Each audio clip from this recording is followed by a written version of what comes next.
Stencil করছিল না, বস্তা কিছু পুরাতন বস্তা হয়ে গেছিলো, সেই বস্তাগুলো চেঞ্জ করে আমরা সিলটিল মাইরে ওকে করে রাখছি। যেহেতু একটা অভিযোগ করছে পেপারে, এই জন্য আমরা সঠিকভাবে যাতে পরিদর্শনে সব সঠিক পাই।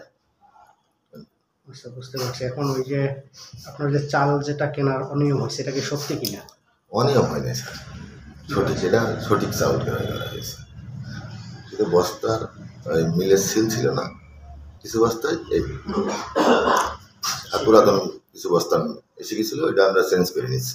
এইটাই সমস্যা। তার সঙ্গে আসলে চাউল ক্রয়ে কোনো অভিযোগ স্যার, এটা মিলের নামে অ্যাকাউন্টে টাকা চলে যায়, আমাদের স্টক থাকবেই, স্টক আমাদের দেখাতেই হবে। এটা তো আত্মসাৎ বা অন্যান্য কোনো সুযোগ নেই স্যার। আচ্ছা, আপনারা কি ওই 2 মিল থেকে শুধু 2 মিল? কিন্তু ছাব্বির এন্টারপ্রাইজ, ওখানে তো কোনো মিলের কোনো হদিস পাওয়া যাচ্ছে না, এরকম একটা এটা লাইসেন্স আছে, আমি জেলা অফিস জানি, এটা আমার ইয়ে না, যেটা জেলা অফিস থেকে বরাদ্দ দেয় সেটাই আমরা গ্রহণ করি।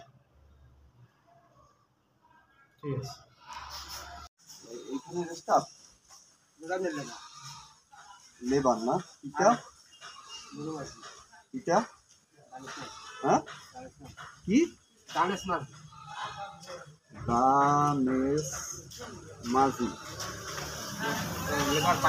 ঠিকানা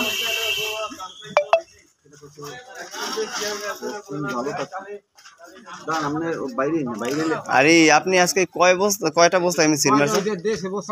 2000। তাহলে বলেন নাম জানেন? নাম কি স্টাফের নাম কি? মানিক কটার সময় ঢুকছেন? আর কালকে করছেন কতগুলো? কতগুলো করছেন? 15, সব মিলিয়ে 1500 করা হয়েছে।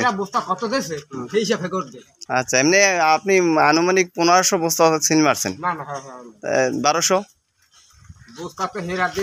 না? আপনার একটা আছে না, আনুমানিক 1000 হয়েছে, এটা তো শিওর। তো কত হয়েছে আপনি একটু বলেন।